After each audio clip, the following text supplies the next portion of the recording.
Welcome, ladies and gentlemen, to this episode of Diecast Emporium Military Mondays. This week, we're going to be going over one of my favorite vehicles in the U.S. inventory.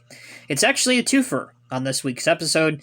We have the Oshkosh M1070 HET, which stands for Heavy Equipment Transporter, coupled with the M1000 Semi-Transport Trailer. These vehicles combined primarily are used to transport the M1 Abrams tank, and this vehicle is in use by the United States Army and the United States Marine Corps. The model that you see in front of you is a kit, or shall I say it's two different kits, by Trident Miniatures, which is a company out of Austria, as you can see here.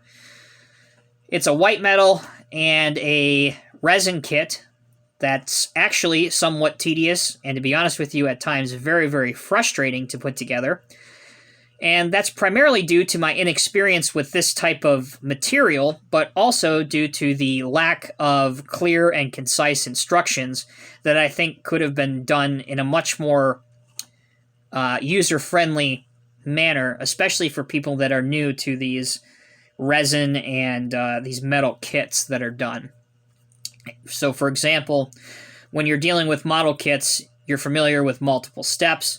This essentially has one picture showing 15 different directions of things to do. It's very easy to get lost. It's very easy to do a step wrong and then have to backtrack 10 other steps. And by that time, your glue may already be dry, and it can be very frustrating for even the seasoned model builder. The trailer itself, we'll start off there.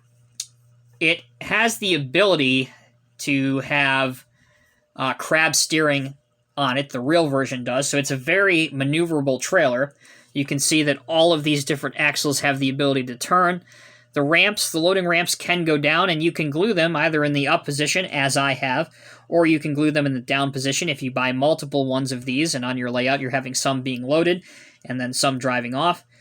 The details on these include some loading jacks that go down to stabilize the trailer. On the gooseneck, there's a couple extra tires that I threw up there that actually don't come with it. I had those in the parts bin. There's some handrails here, a small loading crane that does come with it.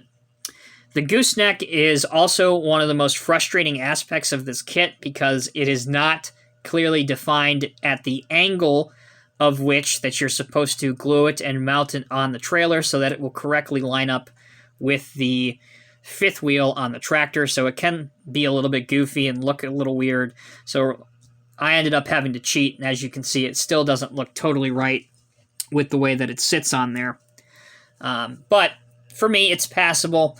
I think it looks decent, but these are just things I want to pass on to you if you're going to go and try and procure this, either one of these kits, because honestly, they're pretty expensive.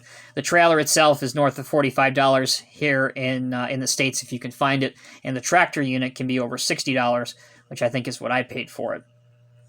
Speaking of the tractor, we'll start with that. The real version was a need that was fulfilled by the United States Army to replace the existing Oshkosh M911 tractor that had been in service since the late 1970s and the M747 trailer unit. So it entered service in 1992. It has a Detroit diesel engine with an Allison 5-speed automatic transmission. The reason that they decided to go with automatic transmissions on this truck was that it's just one less thing that they would have to train the Marines or the soldiers that are going to be driving these. So basically, if you put a private in this truck, as long as he has a driver's license, he's going to pretty much know how to drive this. You don't have to teach him how to drive a stick.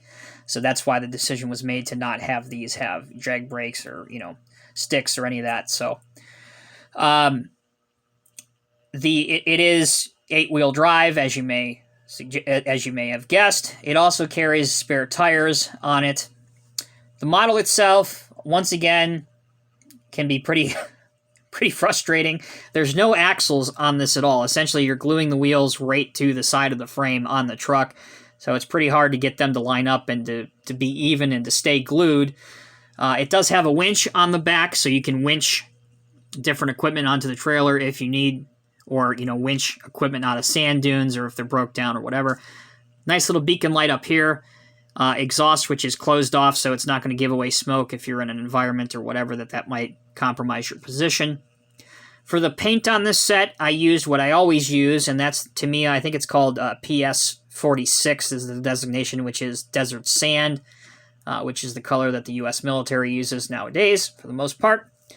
The detail parts, such as the mirrors, the grab rails, these parts as well, those were all, I want to say pewter? Not pewter, maybe they were like razor-thin material that was different than anything else in the kit.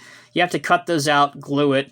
I painted them because obviously they were silver in color, so I painted them black, painted these tan, painted the light top orange, just to give it some contrast and some details. The mud flaps as well were another piece of that material that I painted black on here.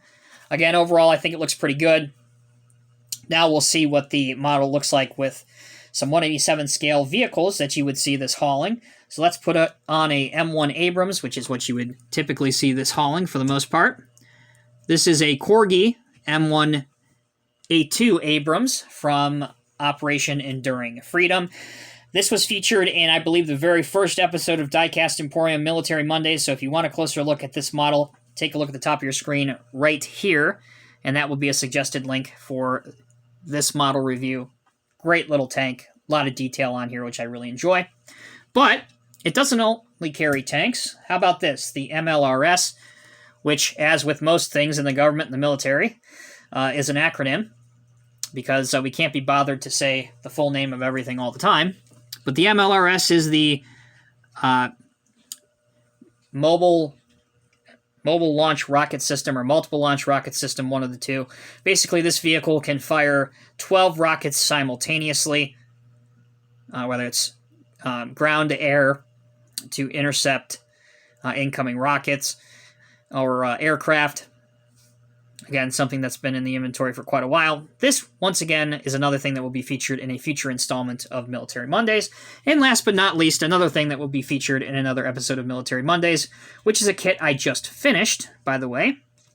This is the M88 Recovery Vehicle, also known as the Hercules. Pretty appropriate name, given that this has a large winch crane on it that primarily is used to recover damaged vehicles, such as Bradley's tanks, other vehicles that may have been hit by IEDs or explosives or anti-tank mines, that kind of thing. So these make a very good display, in particular because you can have this vehicle going to recover a tank, offload the M88, have it loading a damaged vehicle onto the trailer, and then off you go. You can have your very own small military diorama with just these three vehicles. So that will conclude today's episode of Diecast Emporium Military Mondays. Hope you guys really liked this video. And again, if you like this series, take a look at the top of the middle of your screen right now. You'll see a couple different links for other videos in this series. Make sure you stay tuned, because every Monday for the next couple weeks at least, we're going to be having a few new installments. Until next time, I'm Tommy with Diecast Emporium. Thank you all so much for watching. Take care, be safe, be well. I'll see you in the next review.